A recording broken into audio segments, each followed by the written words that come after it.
Naku, si Ate Guy, ang isa hindi ko makalimutan nung isa to lang huli, nag-shoot kami ng piyeta noon sa Pampanga, sa may malapit sa Mount Arayat.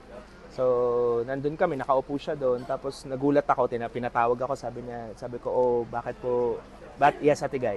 Sabi niya doon, pwede mo bang magpautos tayo sa PA, sa ano natin, utility o kaya sa PA natin, magpapalit ng tagwa 100. Sabi ko, oh, bakit Ate Guy? Anong meron? Oo. Tapos nakita ko, sa kabilang side pala kasi, ang daming mga bata at saka mga lola na nanonood sa kanya. So sabi ko, alam ko na kung kung bakit nagpapapalit. So nagpapalit kasi inubos niya, namigay siya doon ng pera doon sa mga tao. Tapos siyempre nakita ko kaya sabi ko, Ate Guy, may pa ha.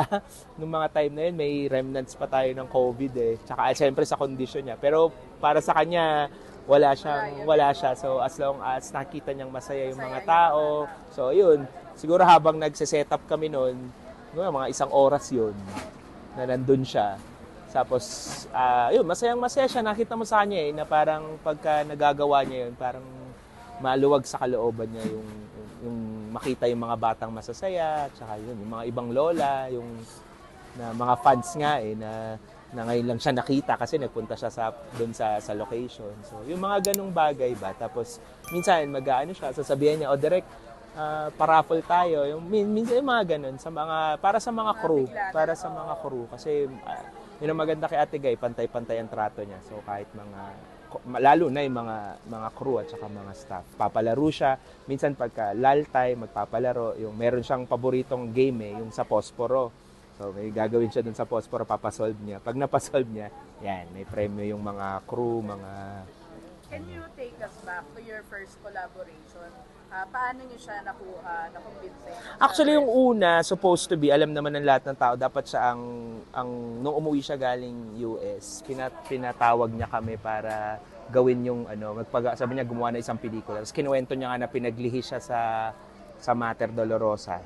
So, pinasulat sa amin yung script ng Mater Dolorosa. But eventually, hindi nga siya natuloy. So, yun yung una naming naging napunta kay Direk Gina. Tapos, after nun, sabi ko nga sa kanya, pero sabi ko sa kanya, ano naman po yan, siguro timing and all. Kasi, di siya yata pinayagan noon ng TV5 dahil may kontrata siya sa TV. Kasi siya ang magpo-produce dapat ng Mater Dolorosa. So, eventually, napunta sa Cinema One. So, doon nag-umpisa. After nun, si Coco nun wanted to do a film with her. So sabi ko, sige, text, gusto mo ba gumawa ng pelikula kasama si Ate Guy? Sabi niya, sige, direct, explore natin. So pinag-meet ko sila. Tapos yun, out of that, yun yung unang-una, Padre de Familia, yung pinroduce ni Coco. Na yun, kasama silang dalawa. Tapos tuloy-tuloy na, every now and then. Ang pinaka-unique na experience, yung mag-short film siya. Kasi wala siyang short film.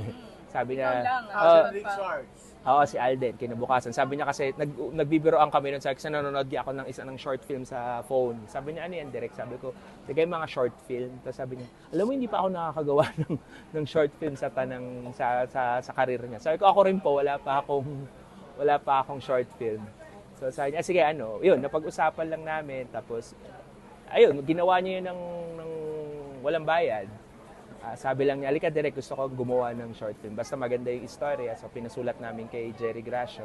Kasi sinut namin ng isang araw. Why Alden Richards? Nung time na yun, naganap kasi kami ng promising na nakakatrabaho ko si Alden. Hindi wala pang Aldab. Parang eventually, after 3 months or 4 months, saka lang nagka-Aldab So, parang nakakita namin, tapos sabi namin, sige, pwede. So yun, kinuha namin si Alden. Puyat pa siya noon, natatandaan ko, kasi galing siyang taping ng Carmela.